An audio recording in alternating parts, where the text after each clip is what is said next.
આમચા ગામમાં આવ્યા હતા પણ તમે રોડ જોઈ શકો છો, લાલ થઈ ગઈ. બાકી એ અડીને જવું પડશે ઠેક ઊંધી. હવે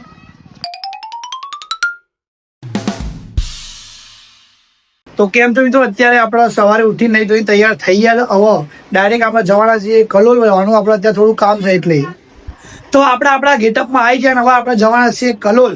તો આપણે કલોલ જવા નીકળી ગયા. તમે જોઈ શકો આ બધું અમ્પેદરા લઈને જવાનું થાકશે. અત્યારે આપણે ડીંકુસા રોડ ઉપર થઈને છીએ છે. વગેરે બનાવે છે, બહુ જ મજા આવી જવાની છે.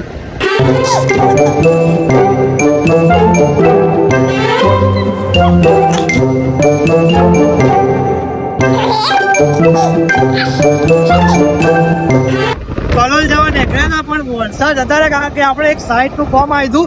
સાઈડ એવી છે કે એક વીક ફોર્મ થઈ ગયું તો આપણે જલસા થઈ જવાના છે. એટલે આપણે આખો ડાયવર જ બદલાઈ ગયો. તમે જુઓ, ડાયવર નહીં ભાઈબંધ પણ આખો બદલાઈ ગયો. આજે બહુ મજા આવી છે, હું તમને આખી ડિટેલ કહે.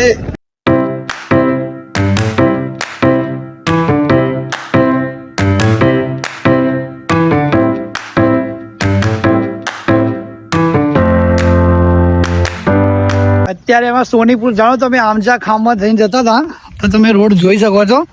હેડીને જવાના દાડા આવી ગયા. બાઇકમાં બેઠા તો ખરી પણ બાઇકનું પાછલું ટાયર ફગી જતું હતું. તો આ ભાઈ એકલા આવી ગયા અને આપણે હેડીને આવવું પડ્યું.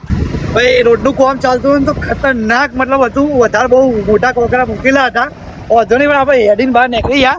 હવે ડાયરેક્ટ સોનીપુર જવા માટે આપણે નીકળી ગયા. સોનીપુર એક ઘરનું માપ લેવાનું, તો આપણે ત્યાં માપ લેવા માટે જઈએ છીએ. હા ભાઈ, પીવીસી ફર્નિચરનું કામ તમે જોઈ લો જશે. આપણે એના જોડે જવાનું. આપણે માણસાથી કામ બનાવીએ. સોનીપુર જઈશું, માપ લઈને ડાયરેક્ટ આપણે સીધા ઘેર જઈશું. તો ફાઇનલી આપણે અત્યારે સોનીપુર ગામમાં આવી ગયા. તમે જોઈ શકો છો આ સોનીપુરની પ્રાથમિક શાળા. હવે માપ લઈને સીધા ઘેર જતા હશું. એટલે વ્લોગનો અહીંયા જ આપણે એન્ડ કરીએ છીએ.